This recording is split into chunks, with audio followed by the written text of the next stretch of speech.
Hi everyone and welcome to this drawing video. In this video I'm going to show you how to draw a jellyfish. I had a few requests recently to work on some sea creatures and I thought jellyfish would be an awesome one to work on. They always look so interesting.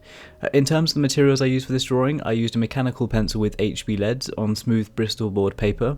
To blend the shading I used blending sticks, and to add highlights to this drawing I used a small eraser. But please don't worry too much about the equipment you use. As long as you have a pencil and paper in front of you of any kind, you'll be able to create something like this.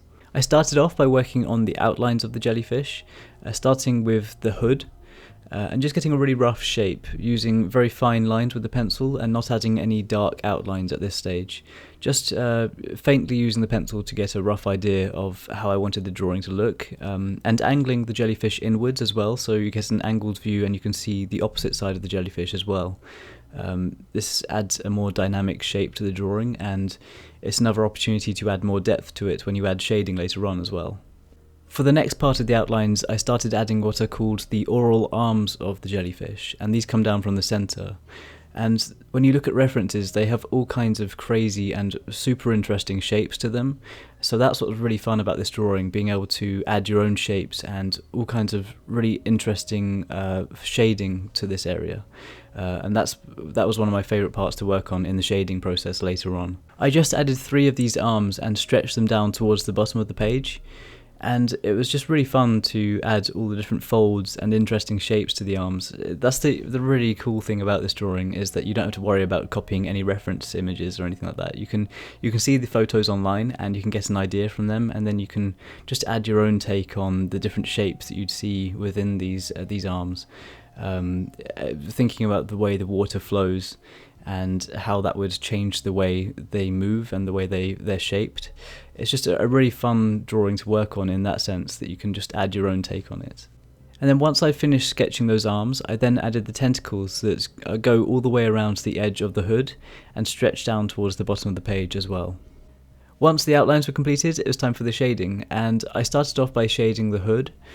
It's also really important to consider your light source when you're working on a drawing like this, and I felt like my light source was coming in from the right side, so it was important for me to add the shading to the left side of each segment on the hood. You'll see me start to add these segments just by adding some really basic lines of shading to begin with, and then just developing that as I go along. I added lots of detailing and texturing to the lower part of the hood, adding lots of sharp dark lines, and then just really contrasting that with some highlights on the right side of each segment. Also adding some darker shading along the top of the hood as well, and kind of fading it outwards towards the edges of the drawing. I made sure to use the blending stick a lot throughout this process to blend that shading towards the highlighted areas and keeping the contrast nice and smooth between them. It was really important for this drawing to use the blending sticks to keep that shading nice and smooth and to make the texturing look nice and soft. And then I also used the small eraser to add some highlights on the right edge of each of the segments, and to also add a little bit of highlighting along the bottom edge of the hood, just to contrast that dark shading and to define some of the shapes. As I mentioned before, I angled this jellyfish inwards to show some of the inner sections, so I started adding some very dark shading to this area, especially towards the top of it, and this is a really great way to add more depth to your drawing and make it stand out and look more 3D. Once I'd added the shading to the hood, it was time to add the shading to the arms, starting at the top and adding lots of shading to this area to really contrast the highlighted section on top of the jellyfish.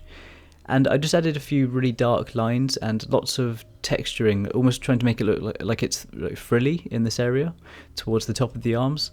And I added lots of shading in between all of the layers to kind of show where they all overlap each other.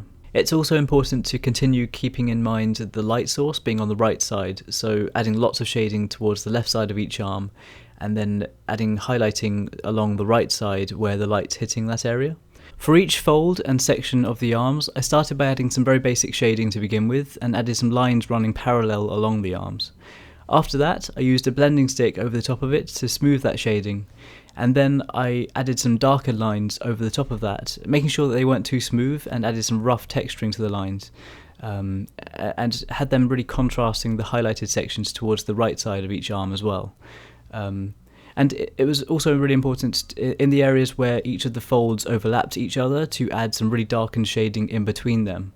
Also, along the left side of each arm, I made sure to add a very dark outline to really show up the rough texture along that edge, and to contrast the highlighted right side.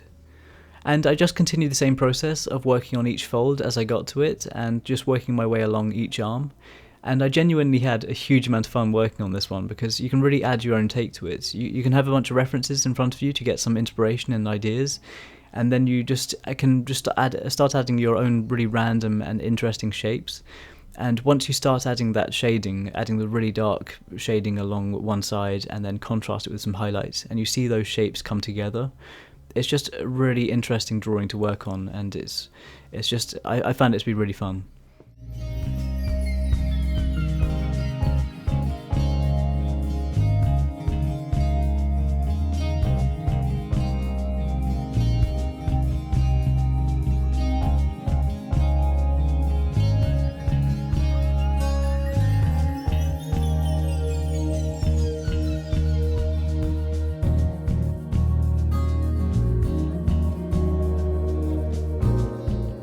Then, once I was happy with the shading of the arms, it was time for the final part of the drawing, and that was the tentacles that run all the way along the outside of the hood. And I followed the same rule as I did for the rest of the drawing, with the light source being on the right side. So adding some dark shading along the left side of each tentacle, and then using my small eraser to add some highlights along the right side. And after that, this drawing was completed. I genuinely had a huge amount of fun working on this one, because it was just really interesting to see the way the arms started to take shape once you added the really dark contrasting shading and highlights. I highly recommend trying it out if you get a chance, and if you do get a chance, then please feel free to show me on Twitter, Facebook or Instagram. I'd really love to see. If you want to see more videos like this, then make sure you're subscribed, and any likes or shares on this video are hugely appreciated, and it really means a lot to me. If you want to follow my progress photos and keep up to date with everything I'm working on, then be sure to check out the links in the description box below to check out my Twitter, Facebook and Instagram. And once again, thank you so much for the support on this channel, and thank you so much for watching this video. I hope you're having an amazing day, and I'll see you all soon.